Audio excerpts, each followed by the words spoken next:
Good afternoon students. आज हम समझेंगे कहानी बूढ़ी काकी, जिनके लेखक हैं प्रेमचंद जी। बूढ़ी काकी इस कहानी की प्रमुख पात्र है। बूढ़ी काकी के पति की मृत्यु हो चुकी है और उनका बेटा जवान था और जवानी में ही वह इस दुनिया से चल बसा है। अब उनका खास ऐसा कहने के लिए कोई नहीं है, बस दुनिया में अगर कोई उनका बच्चा है तो वह उनका भतीजा बुद्धिराम है। बुद्धिराम की पत्नी रूपा है और बुद्धिराम को 2 बेटे हैं और एक छोटी बेटी लाडली है। काकी की सारे इंद्रियां अब जवाब दे चुकी हैं, अर्थात काकी अब पैरों से चल नहीं सकती, ना हाथ बहुत अच्छे से उनके काम करते हैं, ना आँखों से वो ठीक से देख पाती है। बस अगर उनमें कोई चीज़ बची हो तो वह है सिर्फ स्वाद की इंद्रियां, अर्थात खाने पीने का स्वाद उनको पता चलता है। एक बार क्या हुआ, उनका भतीजा बुद्धिराम जो था उसने काकी को बहुत लंबे चौड़े वादे किए। मैं आपकी ख्याल रखूँगा, तुम्हारी देखभाल करूँगा, ऐसे सब कहकर उसने काकी की सारी प्रॉपर्टी अपने नाम कर ली। काकी को लगा भतीजा है, जरूर ख्याल तो रखेगा ही, और प्रॉपर्टी भी वो अपनी दे रही थी ना।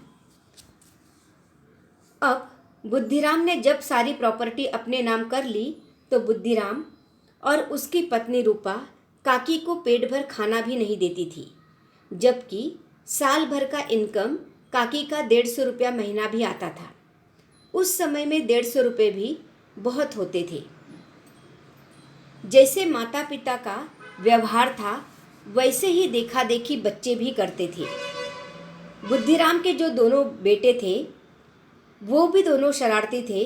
देखते थे कि दादी की इज्जत नहीं हो रही तो उनके बच्चों में से कोई उन्हें चुटकी काट कर भागता तो कोई उन पर पानी की कुल्ली कर देता था। काकी को लगता कि मैं रूपा को बताऊं, लेकिन रूपा जोर से डांटती। इसके लिए ना वह बोल सकती थी और ना वह रो सकती थी। बस एक जो छोटी लाडली बेटी है वही लाडली दादी के पास अपने बैठती और अपना चबैना और मिठाई वगैरह उसके पास बैठकर खाती, क्योंकि उसे लगता था कि अगर मैं दादी के पास बैठूंगी तो उसके दोनों भाई ले नहीं पाएंगे। एक दिन की बात है बच्चों, बुद्धिराम का बड़ा बेटा जो था उसकी सगाई थी और घर पर मेहमान लोग आए थे। अच्छे अच्छे पकवान बन रहे थे और बूढ़ी काकी अपने अंधेरे कमरे में बैठी हुई थी। रूपा जो थी वह काम करके परेशान हो रही थी, बहुत सारा काम का भार उस पर आ चुका था इसलिए। और उस समारोह में 1-2 अंग्रेजी पढ़े नवयुवक भी आए थे। उन्हें लगता था कि क्या इन गवार मंडली के साथ, अर्थात अनपढ़ मंडली के साथ बैठा जाए। इसके साथ ही रूपा मेहमानों की आवभगत भी कर रही थी, किसी को कम ज़्यादा सब देख रही थी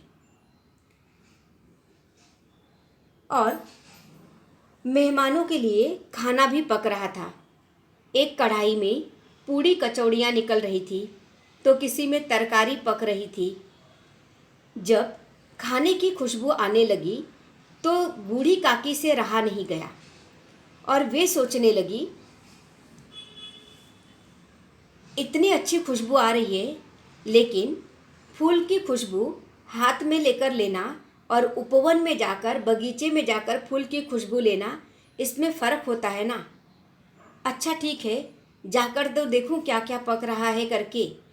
यह सोचकर काकी से रहा नहीं गया और काकी हाथ के बल से रेंगती हुई, सरकती हुई वहाँ जा पहुँची जहाँ पर कढ़ाई में खाना बन रहा था।